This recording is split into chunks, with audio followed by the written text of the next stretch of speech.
Hello, എല്ലാവർക്കും നമസ്കാരം. നമുക്കിന്ന് ഓറഞ്ച് കൊണ്ടൊരു ഓറഞ്ച് കേക്ക് ഉണ്ടാക്കാം. അതിനായിട്ട് ആദ്യം നമുക്കൊരു ഓറഞ്ച് എടുക്കാം. ഇനി ഇതിൻ്റെ തൊലി നമുക്ക് ചെറുതായിട്ടൊന്ന് ഗ്രേറ്റ് ചെയ്തെടുക്കാം. ഇതിൻ്റെ ഓറഞ്ച് പാർട്ട് മാത്രമേ നമ്മൾ ഗ്രേറ്റ് ചെയ്തെടുക്കാവൂ. ആഴത്തിലോട്ട് ഗ്രേറ്റ് ചെയ്ത് അതിൻ്റെ വൈറ്റ് പോർഷൻ നമുക്ക് വരാൻ പാടില്ല. അപ്പം ഞാനൊന്ന് ഗ്രേറ്റ് ചെയ്തെടുത്തിട്ടുണ്ട്. ഇനി നമുക്കിതിൻ്റെ കുറച്ച് അല്ലികൾ നമുക്ക് എന്ത് ചെയ്യാം, രണ്ടായിട്ട് മുറിച്ചിട്ട് അതിൻ്റെ കുരുക്കളും നമുക്ക് നാരുകളും ഒന്ന് മാറ്റി കൊടുക്കാം. ഇനി എല്ലാത്തിൻ്റെയും ഇങ്ങനെ ചെയ്തതിന് ശേഷം നമുക്കൊരു മിക്സിയുടെ ജാറിലേക്ക് ഇട്ടൊന്ന് അടിച്ചെടുക്കേണ്ടതായിട്ടുണ്ട്. അപ്പോൾ അതിൻ്റെ കൂടെ നമുക്ക് ഈ ഓറഞ്ച് അല്ലികളുടെ കൂടെ കുറച്ച് സാധനങ്ങളുടെ നമുക്കൊന്ന് ഇട്ട് കൊടുക്കേണ്ടതായിട്ടുണ്ട്. എന്നിട്ട് നമുക്കൊരു മിക്സിയുടെ ജാർ എടുക്കാം. ഈ ഓറഞ്ച് അല്ലികളെല്ലാം നമുക്ക് അതിലേക്കൊന്ന് ഇട്ട് കൊടുക്കാം. ഇനി ഞാനൊരു 1/4 കപ്പ് പഞ്ചസാര ഇതിലേക്ക് ഇട്ട് കൊടുക്കുന്നുണ്ട്.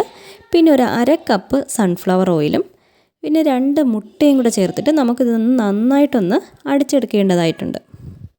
ഇനി ഞാനിതൊന്ന് നന്നായിട്ടൊന്ന് അടിച്ചെടുത്തുകൊണ്ട് വരാം. നമുക്ക് അടിച്ചെടുത്തുകൊണ്ട് വന്നതിന് ശേഷം നമുക്കൊരു ബൗളിലേക്ക് ഈ ഒരു മിക്സ് ഒന്ന് ഒഴിച്ചു കൊടുക്കാം. ഇനി നമുക്ക് ഇതിലേക്ക് 1 കപ്പ് മൈദാമാവ് ആവശ്യമുണ്ട്. അപ്പം നമുക്കതൊന്ന് അരിച്ചെടുക്കാം. പിന്നെ ഒരു അരിപ്പ് വെച്ചിട്ട് ഞാനിതൊന്ന് അരിച്ചെടുക്കുന്നുണ്ട്.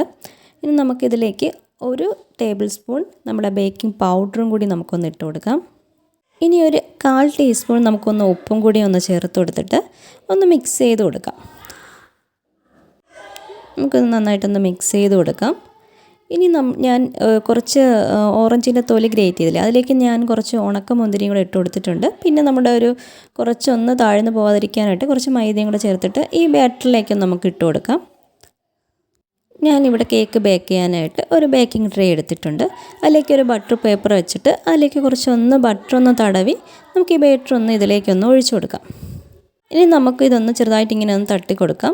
അപ്പോൾ അതിനകത്ത് ബബിൾസൊക്കെ ഉണ്ടെങ്കിൽ അതൊക്കെ ഒന്ന് പോയി കിട്ടും. ഇനി ഞാനിവിടെ ഒരു വലിയൊരു പാത്രം വെച്ചിട്ടുണ്ട്. അതിലേക്ക് ഒരു റിങ് കൂടി ഇറക്കി വെച്ചിട്ട് ഒരു 5 മിനിറ്റ് ഹൈ ഫ്ലെയിമിലൊന്ന് ഇട്ടിട്ടുണ്ടായിരുന്നു.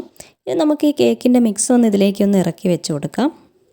ഒന്ന് ഇറക്കി വെച്ച് നമുക്കൊരു 5 മിനിറ്റ് ആദ്യം ഒരു ഹൈ ഫ്ലെയിമിലും പിന്നെ ഒരു 35 മിനിറ്റ് മീഡിയം ടു ഹൈ ഫ്ലെയിമിൽ ഞാൻ വെച്ച് കൊടുത്തിട്ടുണ്ടായിരുന്നു. ഞാൻ ഇടയ്ക്കൊന്ന് നോക്കി, അതിന് ശേഷമാണ് ഇത്രയും ടൈം എനിക്ക് ആവശ്യമായിട്ട് വന്നത്. ഇനി നമ്മൾ ഏകദേശം ഇടയ്ക്കിടയ്ക്കൊന്ന് നോക്കുക, കാരണം നമ്മുടെ സ്റ്റൗവിൽ നിന്ന് വരുന്ന തീയുടെ അളവിനനുസരിച്ചിട്ടായിരിക്കും നമ്മുടെ കേക്കിൻ്റെ വേവ്.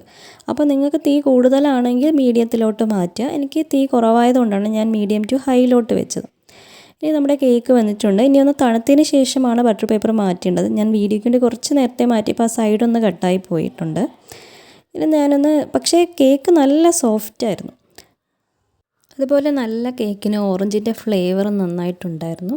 ഇനി വേണമെങ്കിൽ നമുക്ക് ഓറഞ്ച് സിറപ്പ് പൊടി ഉണ്ടാക്കി ഇതിനകത്ത് നമുക്കൊന്ന് ഒഴിച്ചു കൊടുത്താൽ വേറൊരു ടേസ്റ്റ് ആയിരിക്കും. പിന്നെ ഞാൻ പഞ്ചസാര കുറയ്ക്കാൻ വേണ്ടിയിട്ട് ഞാനത് യൂസ് ചെയ്തില്ല എന്നേ ഉള്ളൂ.